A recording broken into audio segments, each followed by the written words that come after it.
Well, good evening from London and welcome to another lecture with Harif, the UK Association of Jews from the Middle East and North Africa. As most of you probably know by now, we are a group of volunteers and we aim to raise awareness of the history and culture of Jews from this region. We have a website, www.harif.org. And we record our lectures and they are available on the Harif YouTube channel for posterity. And we also have a sister website called Point of No Return, which has an archive of thousands of articles about Jews from the Middle East and North Africa. This session is being recorded. It's actually on live streamed to the Harif Facebook page, and the recording will be up on the website shortly. If you have any comments or questions for our speaker today, please do put them in the chat, and there'll be an opportunity to put your questions once our speaker has finished his presentation. So today was Lag Ba Omer, or it probably still is Lag Ba Omer here, where it's still daylight, and tens of thousands of Jews converged on Mount Meron in the Galilee to honor Rabbi Shimon Bar Yochai. But how many people know that a Sephardi rabbi from Algeria helped make this festival what it is today? And his name was Rabbi Shmuel Abbo. And he was the scion of a distinguished family, was still prominent in Israel today. There are some extraordinary things that link the Abbo family to Israel. There's a link between them and Zionist settlement in the Galilee. There's a link between them and the Algerian warlord Abdel Kader. There's a link between them and the B'nai Israel of India. I could go on, but I won't, because I will leave it to an expert to tell us all about this amazing family. And our expert is Ariel Assaf. Ariel Assaf made Aliyah from France. He was a computer engineer in the IDF for 25 years, and he is now a tour guide. And we were very privileged to have him as a tour guide earlier this year, and he is absolutely amazing. So without further ado, I'd like to hand over to Ariel. Over to you. Thank you very much. Thank you, Lynn, and thank you, Lawrence, for the invitation. I'm very glad and happy to be with you. I apologize for my English. I'm regularly speaking French with my groups and my tourists, so I apologize. And I also apologize for my camera, which blurred a little bit my picture, but that's what you have. My pictures is not the important thing. We'll see the pictures of the Abbo family in 1 second. I'm just uploading the presentation. Sorry. And okay. Okay, so this presentation was part of a series of presentations I had about the families who rebuilt the land of Israel. You see different pictures. Maybe you know one or two of them. On the right, Baron Edmond de Rothschild. On the left, Yoel Moshe Solomon, who have lots of streets in Israel and helped build Petah Tikva. But at the bottom, you see Rabbi Shmuel Abbo coming from Algeria, and we'll speak this evening about this special character.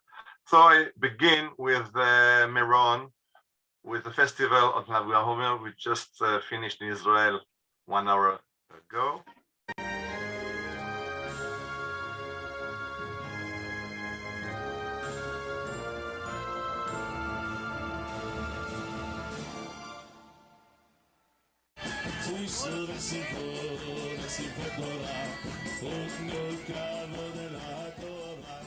Here in the courtyard of the Abbo family, a unique Lag Ba Omer tradition occurs every year. Yosef Abbo, whose ancestors came from Algiers almost 2 centuries ago, invites people to his house to dance and sing with a special Torah book.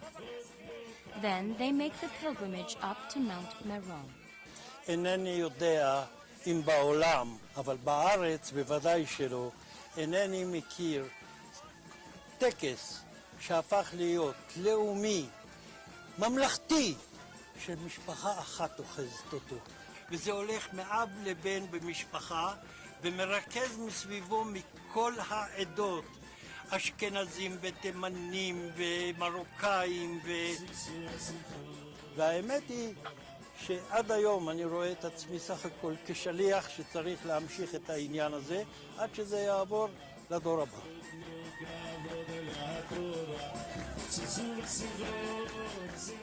Back in the 1830s, Rabbi Shimon Bar Yochai's tomb had become badly run down.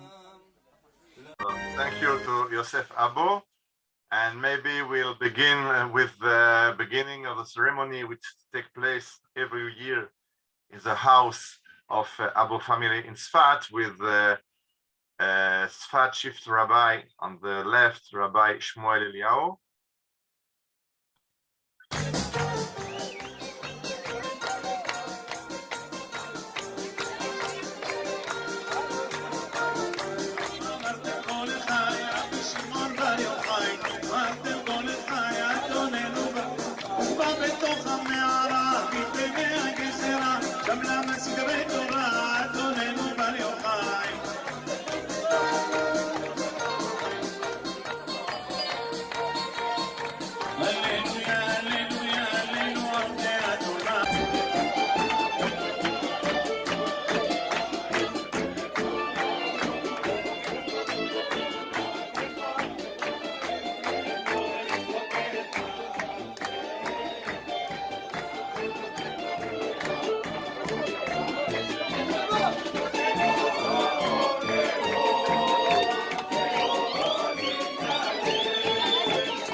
For more than 170 years, this Sefer Torah is coming out of the Abbo family home in Tzfat and is brought to Meron in the beginning of the festival on the eve of Lag Ba Omer. But just we have to understand who this family is, who was Rabbi Shmuel Abbo. Sorry. So they have a website. So if you want more information, they have a very interesting website dedicated to the Abbo family. And as you see at the bottom, the name Abbo it's an acronym from Tehillim, Asuyim Be'emet Ve'yashar, telling us that this family is known for its truth and righteousness. So people, good people, people of faith, people of truth, Abbo family, Asuyim Be'emet Ve'yashar. And the history began in Algeria in the 19th century when Rabbi Shmuel Abbo, who was a very good local patriot in Algeria, was advised by the French trying to extend their influence in Algeria to seek a new heaven and not stay in Algeria. And so Rabbi Shmuel Abbo, his parents, his wife, their 3 sons and 2 daughters made Aliyah to Israel in 1817. And they decided to come to Tzfat. You see a picture of Tzfat at those times, a very poor city, but one of the 4 holy cities in Israel, including Jerusalem, Hebron, Tiberias, and Tzfat. I prefer Tzfat to Safed, which is an English name, so we use Tzfat, the Hebrew name, and they settled in Upper Galilee in Tzfat. And as you know, being a very good local patriot in Algeria, he was acquainted with Abdelkader al-Jazari, who was one of the warlords who revolted against the French influence in Algeria. Later on, Abdelkader was forced to exile by the French. He was first jailed, then sent to exile, decided to settle in Damascus. Damascus is very close to Tzfat. It's 2 days walking from Tzfat to Damascus. So he was of great help to his friend Shmuel Abbo. And when Shmuel Abbo needed help to represent himself to the Turkish Ottoman authorities, Abdul Qadir helped him. The great son of Abdul Qadir, named Muhammad Zaid al-Jazari, was appointed the governor of Damascus, and he also was very, very active at selling land properties to Jews in Israel at the beginning of Zionism. It was a very, very expensive land seller, but it helped us and sold the lands to the Jewish people, mainly to the JNF. And his son Abdel Razak, eventually converted to Judaism, married a Jewish woman, and ended his life in the kibbutz Afikim near Tiberias, and he is buried in the kibbutz under the name of Dov Golan. So a very interesting family, warlord in Algeria, but very, very helpful to the Jewish people, to the Zionist cause, and eventually by the end converting to Judaism and being buried in kibbutz Afikim. I have to go back to history a little bit, and at Crusaders' time, and mainly after the establishment of the Turkish Ottoman Empire,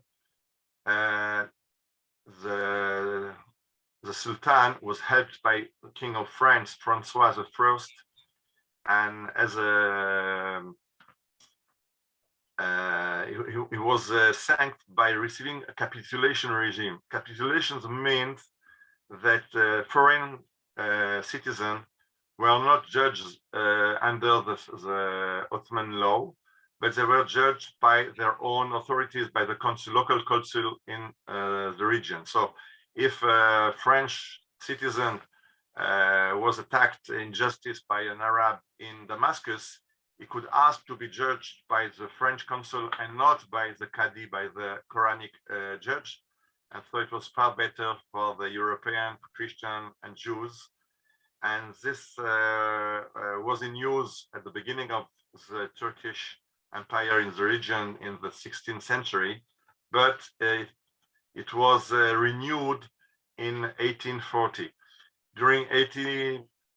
From 1830 to 1814, there was an Egyptian were ruling the state of Israel. They took it from Turkey, and they were ruling the land of Israel.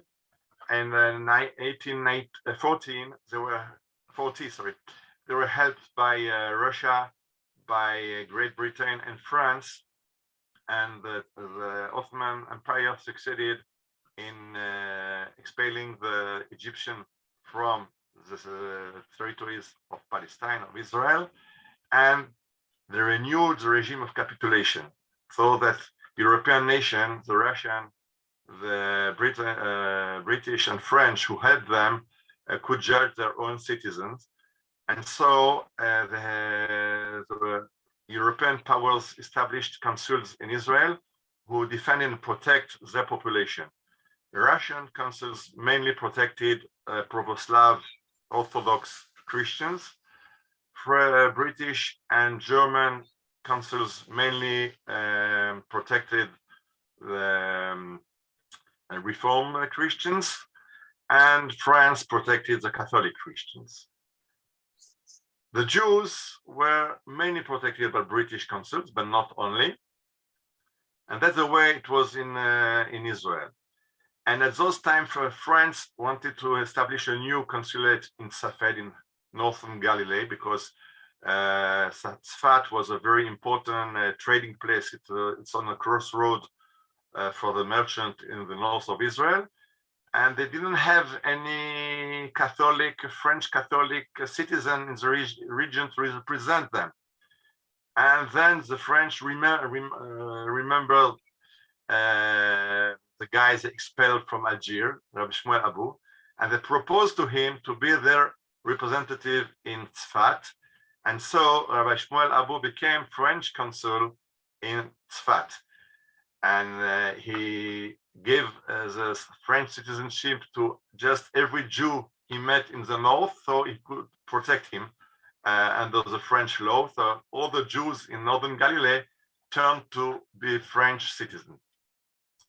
On the picture on the left, you see Haim Amzaleg, who was the British consul in Jaffa, and helped a lot of Jews in the Jaffa region. So you see the uniform of the British consul. I don't have any picture of Shmuel Abbo as a French consul, but he looked something the same, that Haim Amzaleg. And the position of being a consul of European power didn't give any salary or any monetary compensation, but it gave a lot of honors and power. And to the right, you see Kawas. Kawas was the bodyguard that every consul had. So they were walking in the street before the consul, opening the way with a stick and with a sword, and everyone understood, here is coming the consul, very important man in the Ottoman Empire. This is, of course, a photo montage of Abbo home in Tzfat. At those times, there were no Israeli flag, no any French flag. He will use a French flag. Being a consul, he will use a French flag. Just I don't have any picture from this period, so I had this photo montage with the entrance to the Abbo home and the French flag, and so he could protect all the Jews in Galil and help them by land. We'll speak of it a little bit later. Rabbi Shmuel Abbo went to India. He met Yehuda Sasson, very wealthy man from Baghdad, and David Sasson asked Rabbi Abbo to stay in India and to reorganize the community there. So Rabbi Shmuel Abbo stood in India for some years, and there were a very big problem with the Bnei Israel, which was a community of Jews who converted to Judaism not so long away, as they were not completely accepted by the local community. And they asked Rabbi Shmuel Abbo to help them turn to 100% Jews, and he helped them very much. He came back to Tzfat. He and the Beit Din, the rabbinical court in Tzfat, decided that they were a regular Jew and they could everyone could just marry with them. And Rabbi Shmuel Abbo came back from Hodu. He also received a monopoly from the David Sasson to be the sole importer of indigo dye for clothes and so on. So he was a sole importer of indigo color from India to the Levant. So this helped him to turn to a very, very rich, wealthy merchant. And was also the head of the rabbinical court in Tzfat. Here you see a family of the Bnei Israel in India, and you see a letter sent by the community of Calcutta to the rabbis in Baghdad, and they say that Bnei Israel came from Bombay to Calcutta. They were accepted as fully Jew, and they fulfilled the commandments, the mitzvot. They were very, very good Jews, but no one wanted them to marry their daughters. And they asked the rabbis in Baghdad whether they could propose a wedding with the Bnei Israel. And the rabbi in Baghdad, under the influence of Rabbi Shmuel Abbo, decided that indeed they are Jews and they can marry everyone in the Baghdadi community. So it was the beginning of the acceptance of the Bnei Israel, which converted to Judaism, Judaism. The main deed of Rabbi Shmuel Abbo was to buy the land around the tomb of Rabbi Shimon Bar Yochai. Rabbi Shimon Bar Yochai was a very renowned rabbi from the Mishnah time, so the Roman time in Israel. He wrote the Zohar. He's the master of the Kabbalah, all the Kabbalah studies in straight line from the study of the Zohar, which he wrote. He's buried in Meron, but Rabbi Shmuel Abbo came to the tomb and was astonished to see there only desolation and Arab shepherds with their sheep and goats over the tomb. So he decided to buy the land and to redeem the place, and he built the building on top of the cave, and the building, which can be seen until today, was built by Rabbi Shmuel Abbo. Of course, right now we have lots of building around it, but this is the original building built by Rabbi Shmuel Abbo. You have to remember that Rabbi Shimon Bar Yochai was very, very popular among North Africa Jews. We have piyutim in Shabbat singing Bar Yochai Nimsharta Ashrecha. We have a lot of things. V'amartem kol echai Rabbi Shimon Bar Yochai. A lot of things about Rabbi Shimon. So Rabbi Shmuel Abbo decided to clean the place and reorganize the praying by Rabbi Shimon Bar Yochai tomb in the village of Meron. Incidentally, he also bought land from the villager and created the first agricultural village for Jews in Israel. With official Zionist history tells us about Zichron Yaakov and Rishon LeZion, the first colonies, the first agricultural settlement built in the 1882, but even 50 years before, Rabbi Shmuel Abbo bought the land around Meron and settled there Jews coming from Kurdistan, and the condition where they were given the land by Rabbi Shmuel Abbo. At night they studied Zohar and Kabbalah, and daytime they were working the fields around Meron. So the first agricultural settlement in Galilee, in Israel, was built by Rabbi Shmuel Abbo. In 1837, there was a very tragic earthquake in Tzfat. The city was almost completely destroyed, but the home of Rabbi Shmuel Abbo remained intact, and they see it as a sign from God that they have to help the community of Tzfat. And using his wealth, Rabbi Shmuel Abbo invited builders from Damascus to rebuild Tzfat. He rebuilt the synagogues, and by the end, he was offered Sefer Torah by the community of Tzfat.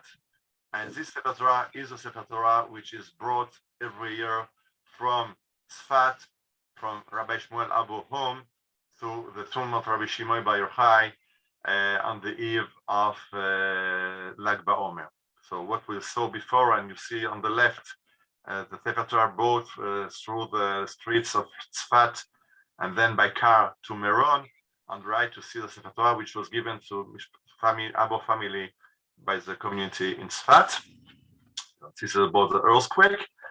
And later on, there was the Damascus affair, and important Jews from Damascus were arrested on the charge they murdered a Christian father because they needed his blood to prepare matzot, and there was a massive help of French Adolphe Crémieux and British Moshe Montefiore, who went to Damascus to speak with the authority to free the Jews in jail. And Moses Montefiore took with him Rabbi Shmuel Abbo with Damascus. So we understand the importance of the man. If Moshe Montefiore, which was one of the most wealthy men in the world and the sheriff of London City, took him with him to speak with the Sultan in Damascus, the governor in Damascus, because Rabbi Shmuel Abbo spoke fluent Arabic, and the Montefiorean premier, of course, were not fluent in Arabic, so they needed the help of Rabbi Shmuel Abbo. Later on, Rabbi Shmuel Abbo proposed to Montefiore to buy the land to settle Sephardic farmers. You are investing money to help Ashkenazic Jews in Israel, but they don't speak the language here. They don't speak Arabic. They are not. The climate is too harsh for them. So just instead of helping the Ashkenazi Jews, please help the Sephardic Jews. We know the region, we know the language, and we will be the best farmer you may have in Israel. So in this letter, the production of this letter is asking Montefiore to buy land in Zetim, which is a little village near Tzfat, and settle their Jews as Sephardic Jews as farmer. Okay, this will go by. So I want to summarize Rabbi Shmuel Abbo.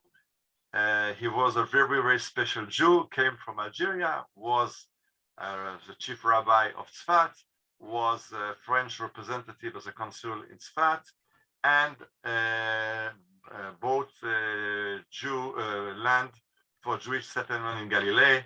He began by buying the land of Meron, but later on he also bought other pieces of land around Tzfat. And he also took care of the Bnei Israel. I spoke of it before. And then we are going to the second generation. Second generation was his son, Rabbi Yaakov Chai Abbo, who continues the deed of his father. On the picture you see to the right, you see the kawas, the bodyguard appointed by the Turkish authorities. In the middle you see Rabbi Yaakov Chai Abbo. And to the left, you see his wife, Rachel Cohen Tzedek. The interesting thing is that his wife, Rachel, was a British woman. She was born in Liverpool. She was the daughter of Rabbi Cohen Tzedek, was the chief rabbi of Liverpool. They came to tour Israel by the middle of the 19th century. They landed in Akko harbor, and were welcomed by the British consul in Akko, a Jewish man named Signor Avram Finzi, from Italian origin. And he rented the camels to take them to Tzfat because they wanted to tour the Galilee and, of course, go to the holy cities in Tzfat and Tiberias. So he provided them with camels and escort. They came to Tzfat, and in Tzfat, the young Rachel was, by those times, she was 15-year-old, fall down the camel. She was taken to the Abbo family to rest a little bit after her falling from the camel. The young Yaakov Chai wanted this very nice, young girl as a spouse, and they married in Tzfat. And this is very important because Rachel Cohen Tzedek from Liverpool. And this is very important in 10 minutes from now, we'll understand the importance of Yaakov Chai Abbo having very good ties with France, because he was the French representative in Galilee, but also very good ties with Brittany, because his wife was a British citizen. In her old days, Rachel Abbo met Sir Herbert Samuel, who was the governor of Palestine under the British rule from 1920. And when she met him, she was 80 years old, and she blessed him, the Birkat Kohanim, the blessing of the Kohanim in English, and then she showed him a picture of her at school in Liverpool in the early childhood, when she was sitting at school just by the father of Lord Herbert Samuel. So I was very pleased to see a picture of his father 80 years ago with Rachel Cohen-Tzedek, and her younger sister, Esther Malka, married Senior Finzi, the British consul in Akko. So there were very good ties between French and British representative in Galilee, both being Jews and being even brothers-in-law, the British representative in Akko and the French representative in Sfat were brother-in-law, married to two sisters from Liverpool. This is a letter of the French authorities which renew the appointment as a consul to Yaakov Chai Abbo. So he inherited the charge of his father, and he was very, very active in buying land. So if his father began buying land in Meron, Yaakov Chai Abbo bought lands in Rosh Pinah, in Resuda Ma'ala, in Mishmar Yarden. So this was the names that they were not the name at those time, but this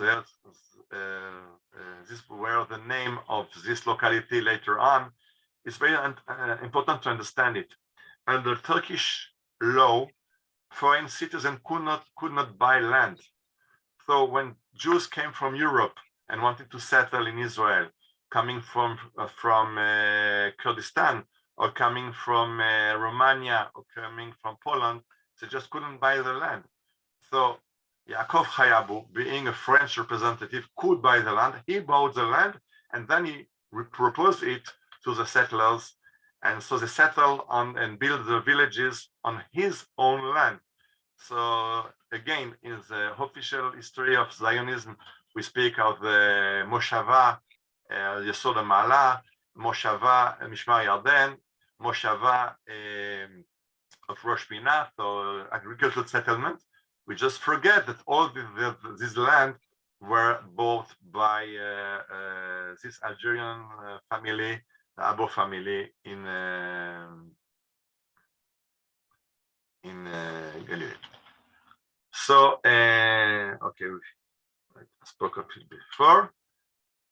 And you may see here the buying of the land in 1882. He bought the land from Rosh Pinah, just below Tzfat.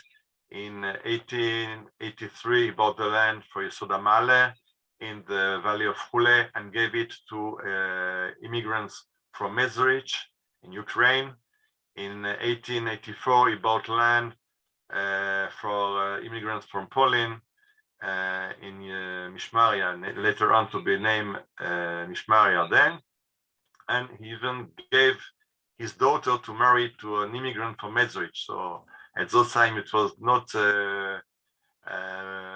used to the intermarriage because Ashkenazic Jews and Sephardic Jews, mostly because Sephardic Jews were the wealthy families, very honorable families, and the immigrants from Russia and Ukraine were very poor people. So the wealthy Sephardic families didn't want their daughter to marry these immigrants, but Yaakov Chai Abbo wanted to be an example, and he married his daughter to a new immigrant from Mezrich, an Ashkenazic Hasidic Jew. In 1883, there was a problem with the land property in Rosh Pinah, and the Turkish wanted to take back this land, arguing for problematic with problems with property titles. And Yaakov Abbo just interfered and brought French power in the picture, and the Turkish just drove back and were afraid to from direction from French authorities, and gave back the land to Jewish hands. When the Abbo family bought the land of Yesuda Ma'ala and they gave it to Mezrich family, Mezrich immigrant from Ukraine, just when they decided to meet and sign the papers, they found a stone reading, you see here, show you with the mouse, Yizacher letav man demitavte. Blessed will be the one who settles here. So for them, it was a sign from heaven that they have to settle in the Hule Valley. You have to understand, this valley was swamps with malaria. It was very difficult to settle there. When having found the stone, blessed will be the one who settled here, they tried to settle. And they succeeded. I invite you to join me and visit the Valley of Hule, very, very beautiful valley in Israel. But this is 150 years ago. The first time it was a swamp with malaria, infested with malaria. After the death of Rabbi Yaakov Abbo, his son was too young to inherit the appointment of the consul. So the consul was given, the appointment was given to his brother, Rabbi Yitzhak Mordechai. And the main fight of Rabbi Yitzhak Mordechai was against the mission. At those time, British and German missionaries were very, very active among Jews. They built an hospital in Tzfat, and where they were healing Jewish sick people in Tzfat, they just told them, you know, you were healed by the help of Jesus, so maybe you will turn to Christianity. And if Rabbi Yaakov Abbo was very active at buying land, Rabbi Yitzhak Mordechai was very active building a new hospital. He asked the help from the Rothschild family in France. So there will be, indeed, they built the Hadassah hospital in Tzfat. So the Jews stopped going to the Christian hospital, not to be converted by the missionaries. And we go back to Rabbi Yaakov Chai Abbo. I understand you recognize the picture below, King George V. On the left is Meir Abbo, the son of Yaakov Chai Abbo. So this is a third generation.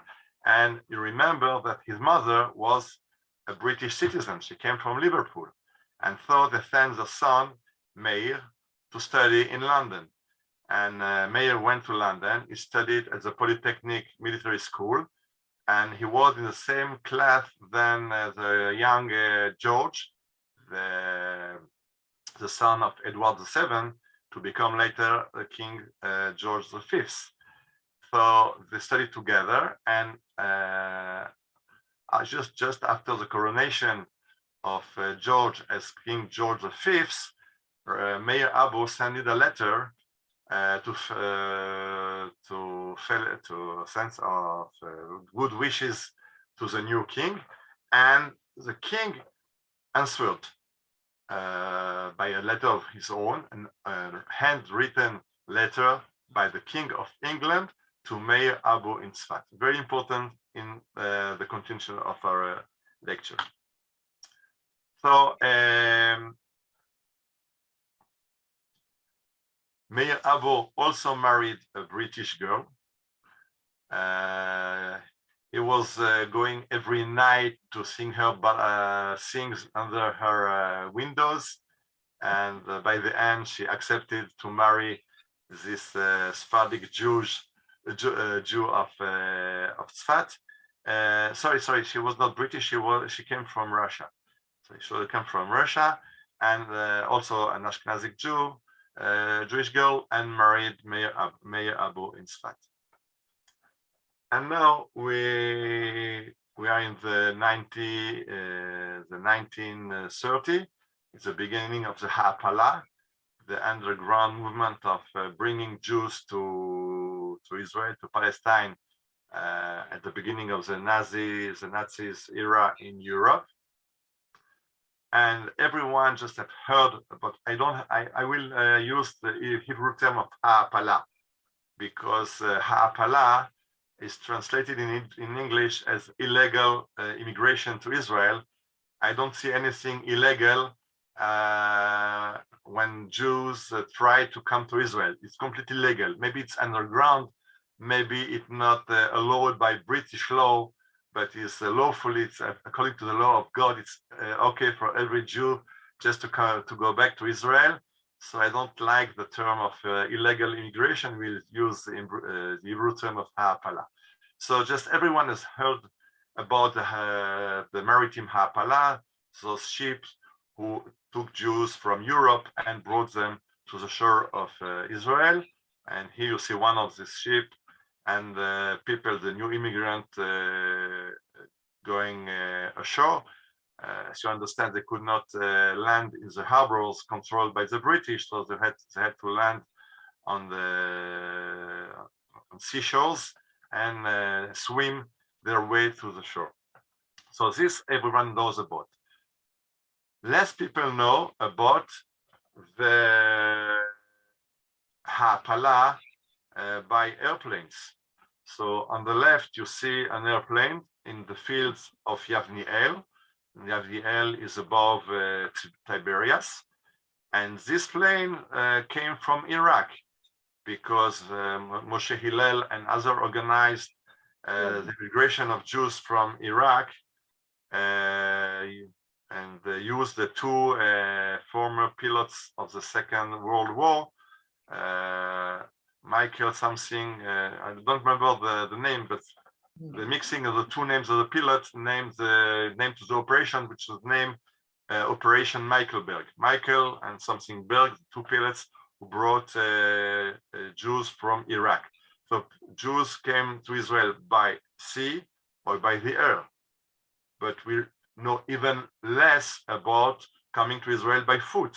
But there was also ha'apala by foot. You see here in the Shmurat Dan, in the park of Dan in northern Israel, you see the sign which reads Netiv ze hivrichu chavre ha'chulya shel ha'palmach.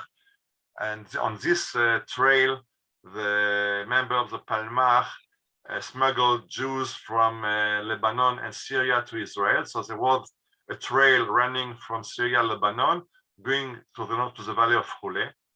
But once the Jews were brought to Israel, they have to receive new ID cards and have to hide from the British police.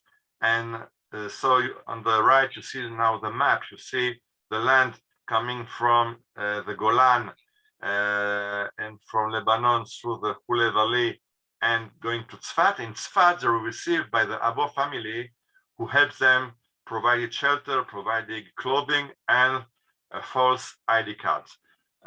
This operation of smuggling Jews by foot from near lands is told to us in a song, an Israeli song, Ben Gvulot, between the borders.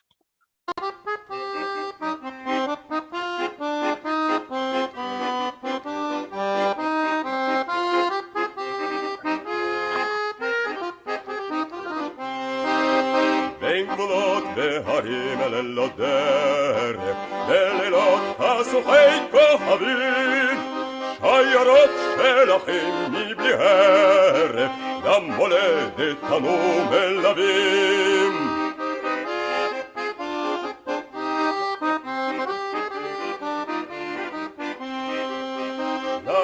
לעולם אל הרוח, שהרים כה נפתח, למח ולזקן, אנו פה חומת מגן. So under very dark nights without any moon and stars, will convoy Jews to their home, being young or old, rich or poor. This was the song we just heard. And so they came to Tzfat, to the Abbo families, were provided with clothes and drinking, eating, and false ID cards. How did Meir Abbo have false ID cards? Remember that before the British rule in Palestine, before the First World War, he was his grandfather was a French consul in Tzfat. So he had original French seals. So he wrote false birth certificates and declared the new immigrant to be born in Tzfat under the Turkish rule some 20 years later. And he used the seals to forge the ID cards. Eventually, the British police heard about it, and they came to the Abbo home for a search to discover the seals. So they began to open the drawers, to open the cupboards, and they are searching for the seals. And just pushing some books, the police officer saw a piece of paper falling down to the floor. So he bent, took the piece of paper, opened it. Ow! What is this? This is a letter written by the own hand of our King George V. You remember the thanking brief sent by King George to his friend Meir Abbo after the coronation. So when the police officer found this letter written by the own hand of the king, he apologized in his name and he apologized for having searched in the home. I understand that a so close friend to our king cannot be a wrongdoer, and they quitted the home. And on the left, you see a book written, a book for the children written by Galila Ronfeder, which wrote a lot of books about history. And the title is Hachotemet Asodit, the secret seals, the secret seal of the Abbo family, which tells this history of the seal, which provided false ID papers to the immigrants, and the search by the police, the British police, which by the end apologized for searching Abbo home in Tzfat. And on this Machzor, on the prayer book, Meir Abbo wrote the following. You see, we see to the left with me, Banai Haikarim, my dear sons, Tizkeru et hanes, just remember the miracle that God made with us on the 20 of the month of Shvat in 1935, when the government conducted a search in our home, and we get out of it clean, without any, not guilty. On this day, make it a day of thanking to God, and please give charity as much as you can. Your father that will pray the Almighty for on your part, Meir Abbo. So this was the miracle of the Abbo family, and until now, the Abbo family is a special day of thanking God for this miracle on the 20th of Shvat.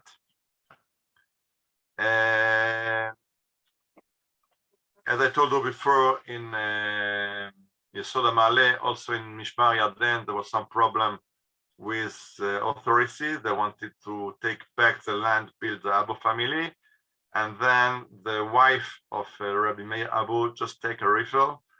She take a rifle and a French flag, and stood in the entrance of the property and told the soldier, you are here on the French property. If you, oh, sorry, yeah, I have to just This was in 1903. It's before. I just it's not in the it's not chronologically correct. It was at the Turkish time, so they have the same problem they had in Isuda Mala, they had in Mishpar Yarden. And then Miss Abbott went out with a rifle and a French flag and told the soldier, "You want problems with France? Just go ahead. But I also I will open fire on you." And the Turkish soldier retreated from Mishmar Hayarden. So a very special family, our family. The family himself, the wife, everyone was very, very, very important to the history of modern Israel by buying the land, by protecting the land, by helping immigrants. And now we are coming to the fourth generation, Ariel Abbo. And Ariel Abbo served in the police, in the British police. He wanted to register as to be an officer, to go to the trained school for officers. He wasn't accepted, so he remembered he was French citizen. He went to Lebanon, which was a French mandate. He was trained as a police officer by the French and came back to be a British police officer in Israel. You see him on the left with a typical Arabic garment. And this guy, Ariel Abbo, was very inventive, and he created, you see the card on the left, Agudat HaTzayadim, the Jewish Hunter Society in Palestine.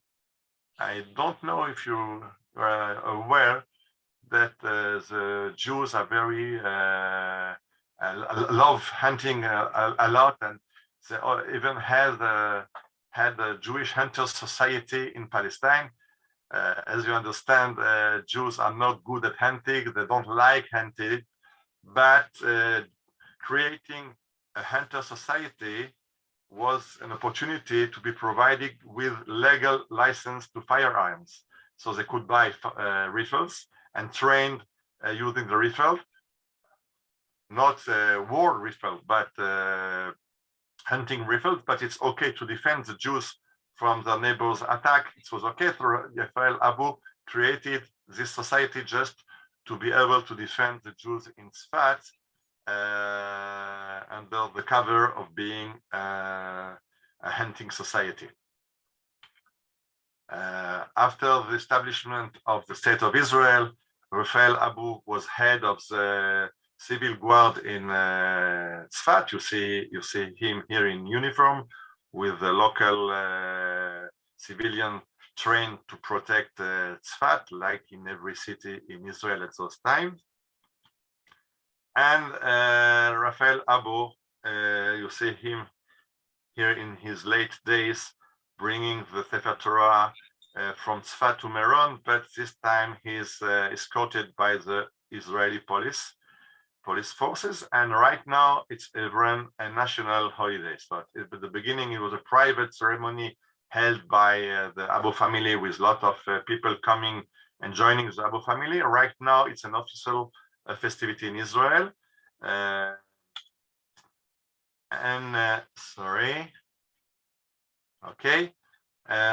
Abbo and his son Yosef Abbo receive honor diploma from the city of Tzfat. As you see on the right, to the right, Yosef Evron, Yosef Abbo was the son of Ariel Abbo, and he changed his name from Abbo to Evron, which sounds more Israeli, more modern. So from now on, part of the family is still Abbo family, but others are Evron family. They are the same. And here you see Ariel Abbo, but I wanted to stop on this picture. Here we see Ariel Abbo, who received the decoration from the French representative. You see French ambassador in Israel giving to Ariel Abbo Ordre National du Mérite. So he was a 90th Knight of the a national given in France for very special deeds, very good citizenship in France. And you see the phrasing at the bottom, je vous fais chevalier de l'ordre national du mérite. You are a knighted and the part of the ordre du mérite, French meriting people. Abbo family being French representative, the festival in Meron became a French national festival. So it's not only a Jewish festival, Lag Ba Omer. It's not only a private familial festival, the Abbo family festival. I told you that in Israel, it's now a national festival, but it's even recognized by the French authorities. And every year, at the beginning of the rejoicing in Meron, one of the official representatives of the French government has to attend the festivity. So it may be the ambassador, it may be one of the consuls, and we'll see one of the consuls attending the ceremony in Meron. As you will hear, his Hebrew is almost as good as my English. אנחנו נסיים בדברי ברכה מצד נציג שגריר צרפת בישראל. נגיד את שמו, אני לומד אותו גם כן, הוא חדש. Monsieur Duterte, premier conseiller et représentant de Monsieur l'ambassadeur de France en Israël. תודה רבה. תודה רבה. אני אלכסי דוטרט, אני סגן שגריר צרפת. אני שמח כי אנחנו ביחד בערב ל"ג בעומר, ואני רוצה לדבר, אני שמח כי אנחנו ביחד בצפת, בבית אבו, וזה יום שמחה ואמונה, ואנחנו שמחים כי אנחנו פה בצפת. אני רוצה לדבר, תודה רבה, משפחת אבו, כי אנחנו שמחים.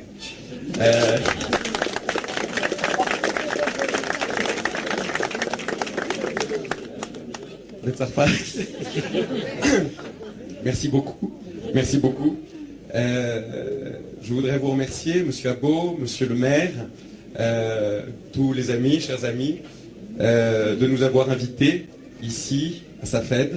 C'est pour nous un grand honneur, une grande fierté.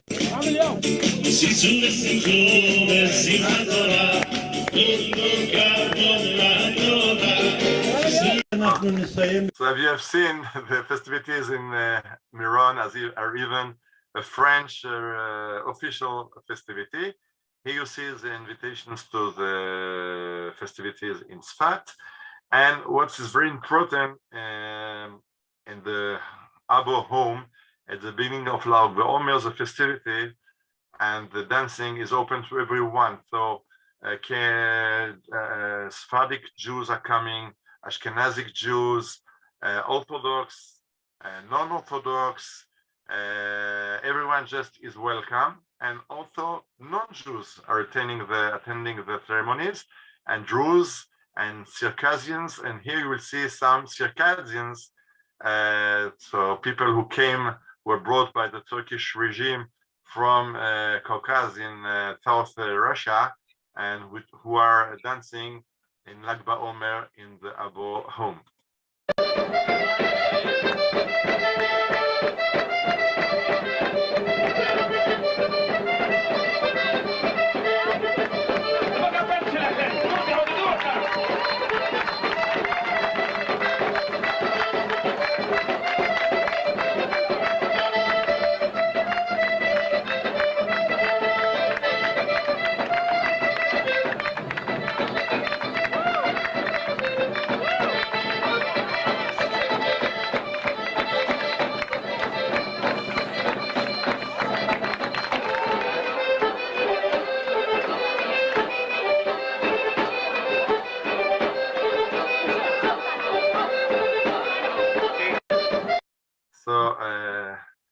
very special families, the Abbo family, who renewed the tradition in Tzfat, rebuilt the tomb of Rabbi Shimon Bar Yochai, who redeemed the festival of Lag Ba Omer, who bought the land for the new settlement in Israel, who helped the new farmers coming from Russia and Poland because they were very poor, who married Sephardic girls, giving their girls to marry to Ashkenazic Jews.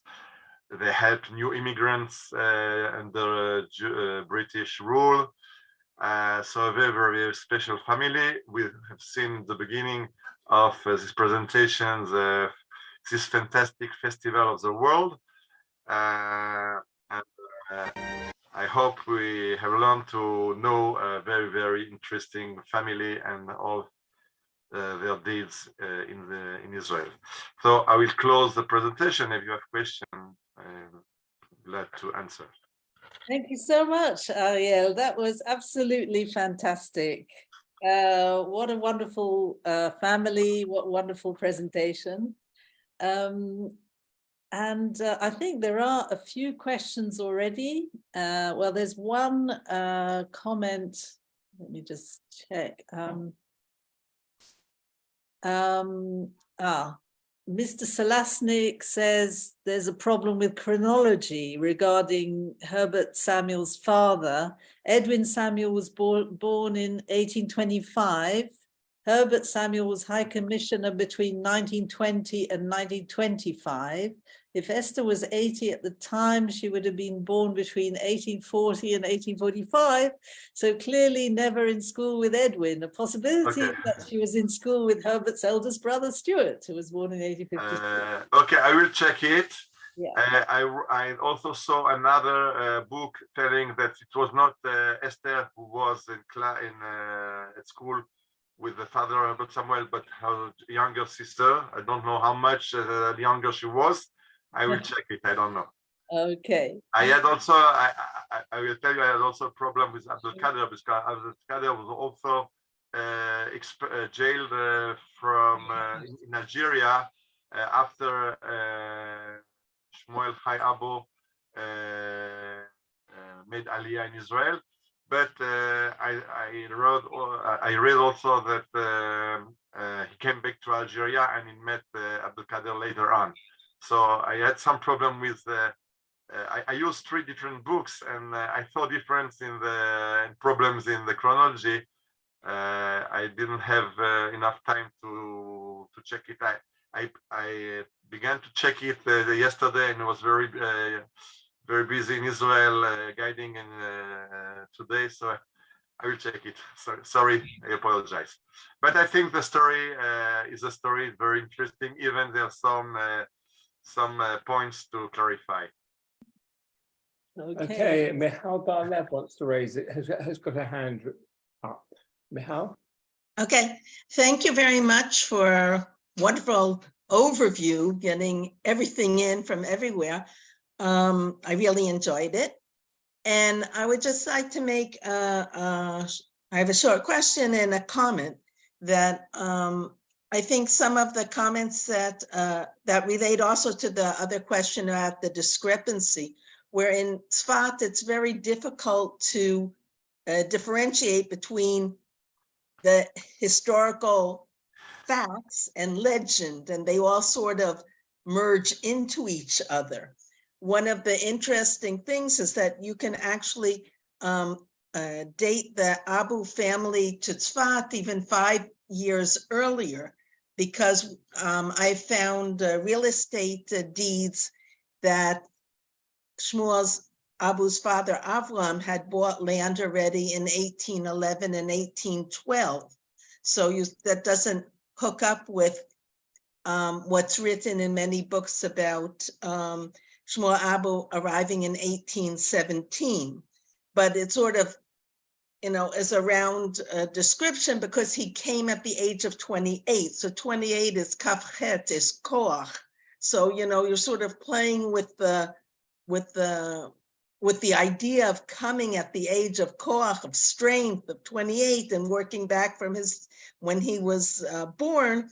but actually they arrived earlier in 1812. So you have a lot of these things. The same thing we could do is, I was really fascinated by the story with Rachel, which I didn't know.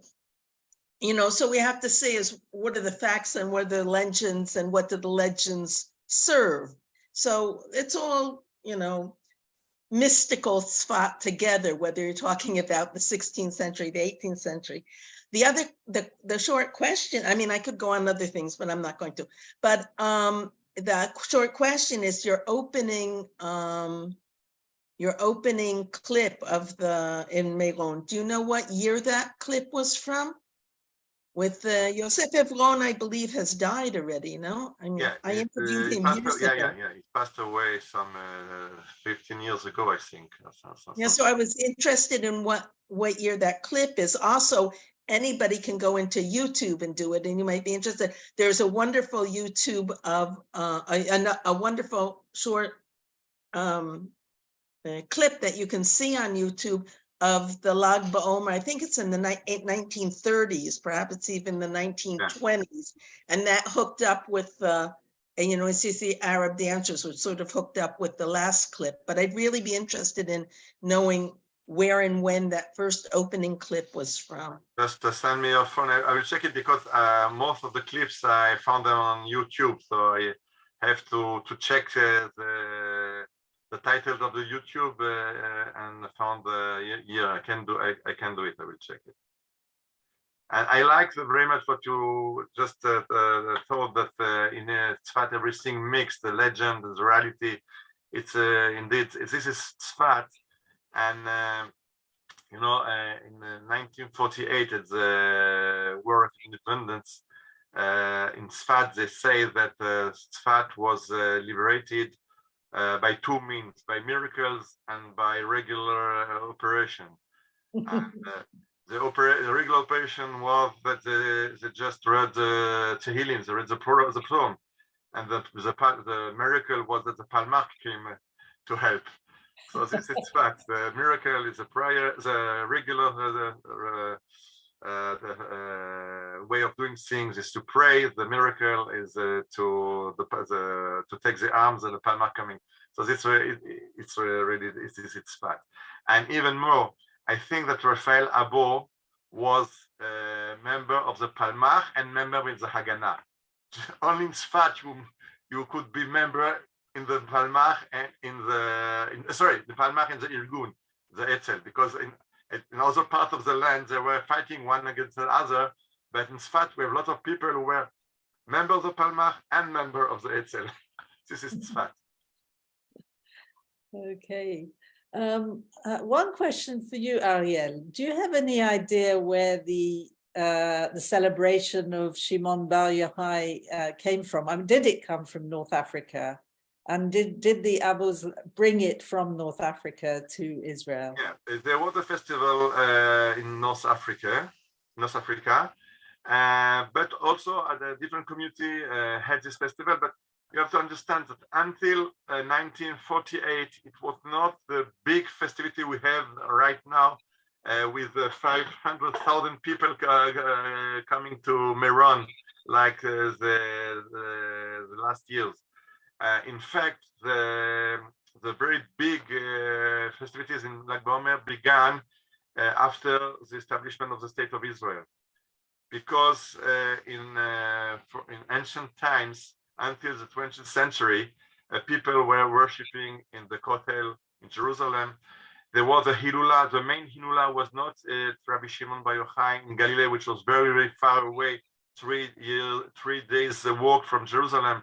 But people were having the Hilula at Shmuel Hanavi, just on the outskirts of Jerusalem.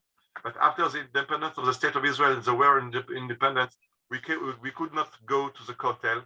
We could not go to Shmuel Hanavi, which was under Jordanian hand. We could not go to Me'arat HaMachpelah to Hebron. We could not go to Bethlehem to the tomb of Rachel. So the minister of the cults decided to transfer all the celebration to Meron. And the very big celebration in Meron begins in 1949 after we are nowhere else to go and rejoice. So it was a replacement for Jerusalem. Right. And then this whole business of these Sephardi families that no one knows about. I mean, can you name other Sephardi families who've contributed to Eretz Israel, which you think people should know about? Yeah, I think about, first of all, I think of Rabbi El-Kalai and his master Rabbi Yehuda Chai Bibas, because they originated Zionism. Because we have to remember that the grandfather of Herzl was Gabbai of Rabbi El-Kalai, who was himself the student of Rabbi Yehuda Chai Bibas in Corfu. And they were the first of coming back to Israel. So these two rabbis were very important to coming back to Israel. We have a rabbi, Rabbi Yehuda Miraguza from Sobotnik, who came to Jaffa, to Yafo, and he was head of the Sephardic community in Yafo in the middle of the 19th century. He has a street in Jaffa, but no one knows who is the guy. The street is Miraguza, or even in Israel we call it Marguza Street. What is Marguza? Rabbi Yehuda Miraguza. And Rabbi Yehuda was very interesting on different point of view. First of all, he decided to unify his community, Ashkenazic and Sephardic, together. He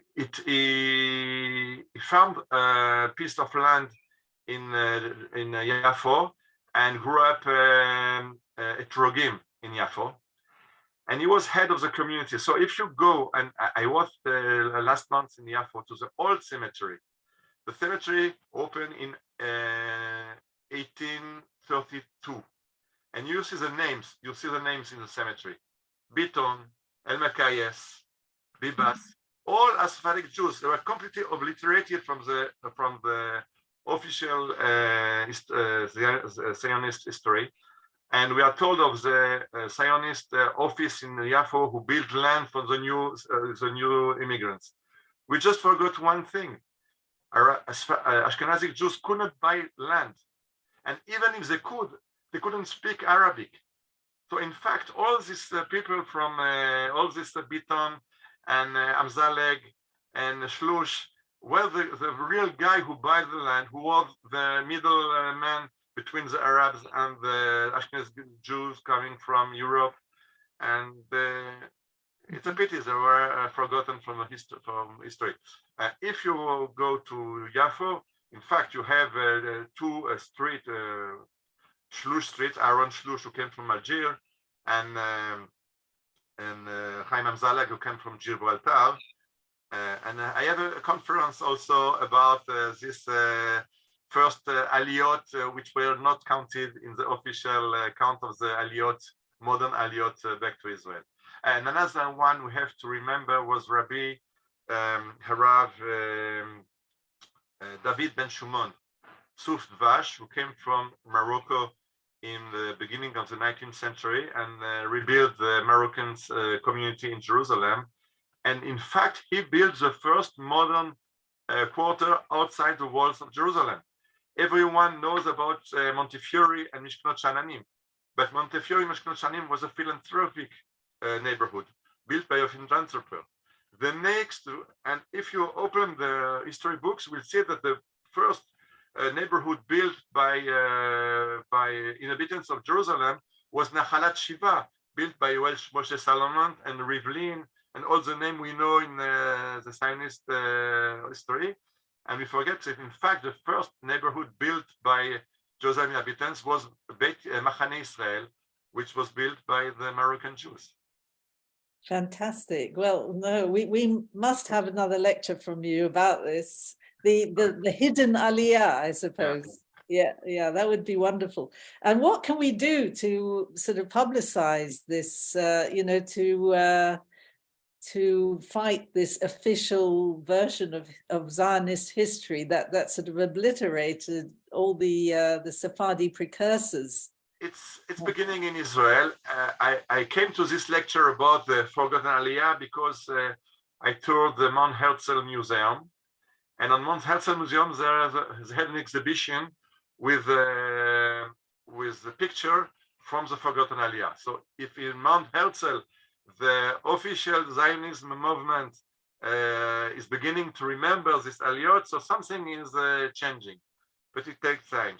I take tourists, I take Israelis to this old cemetery in Yafo. They were astonished.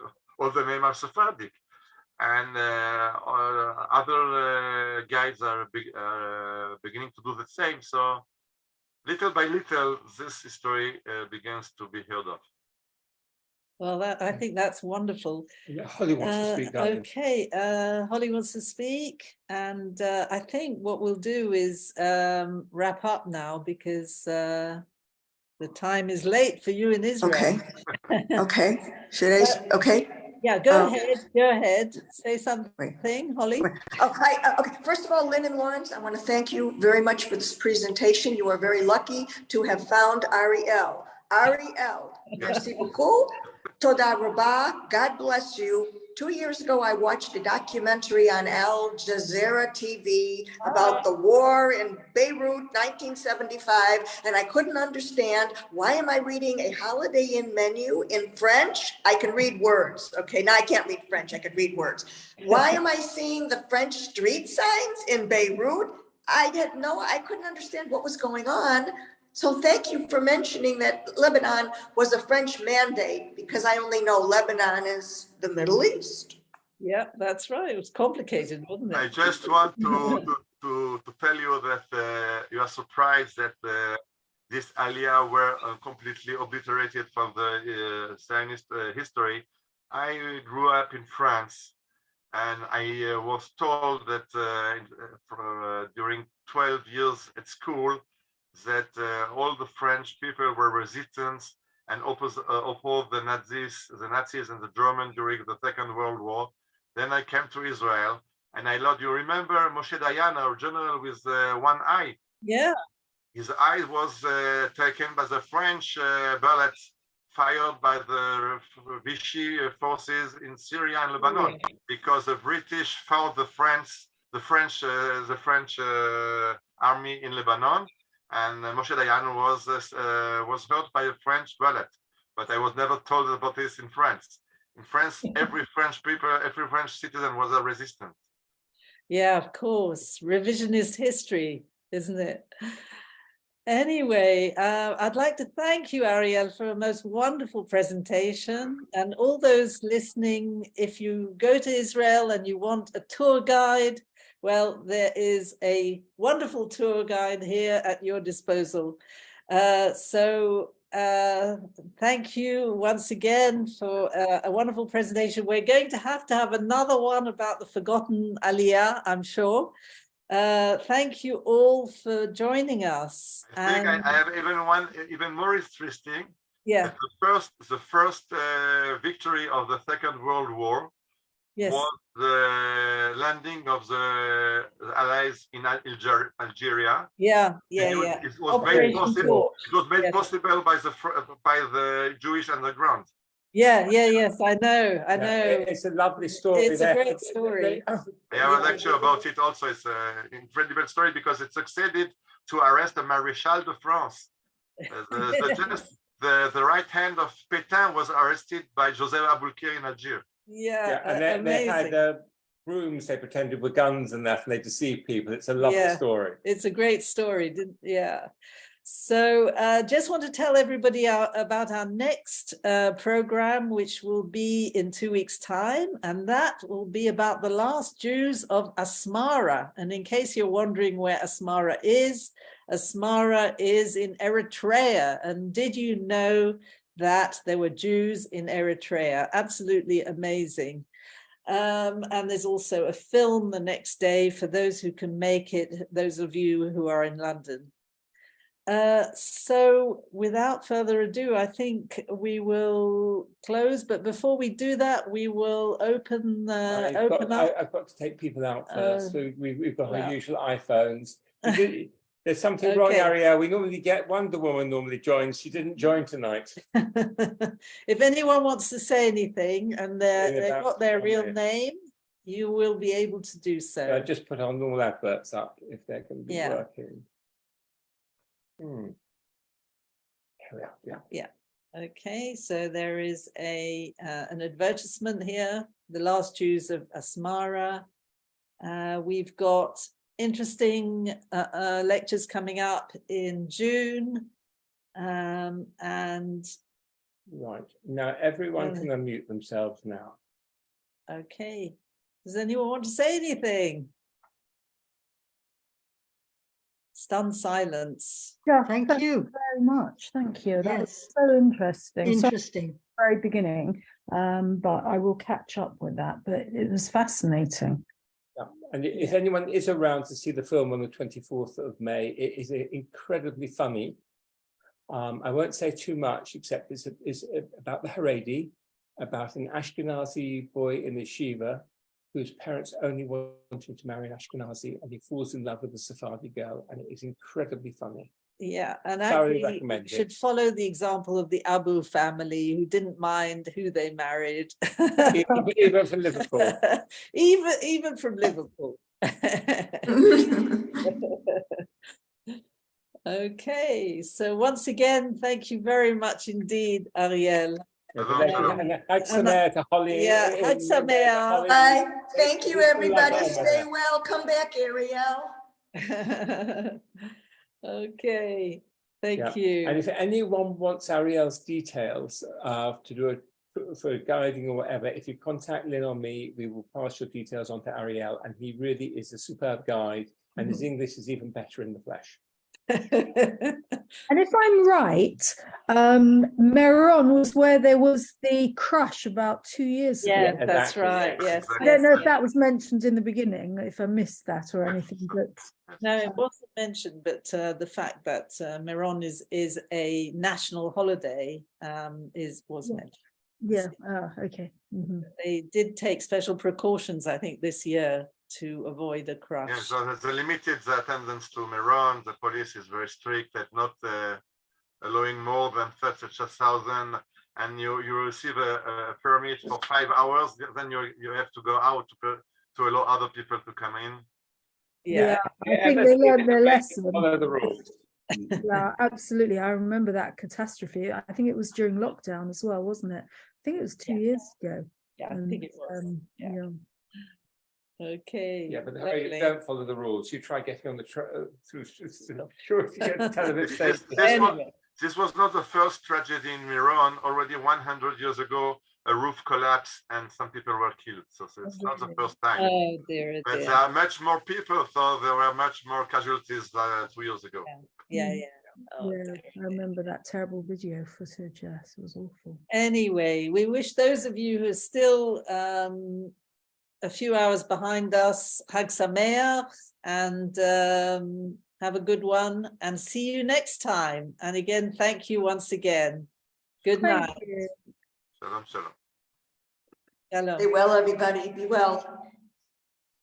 Okay, bye, everyone.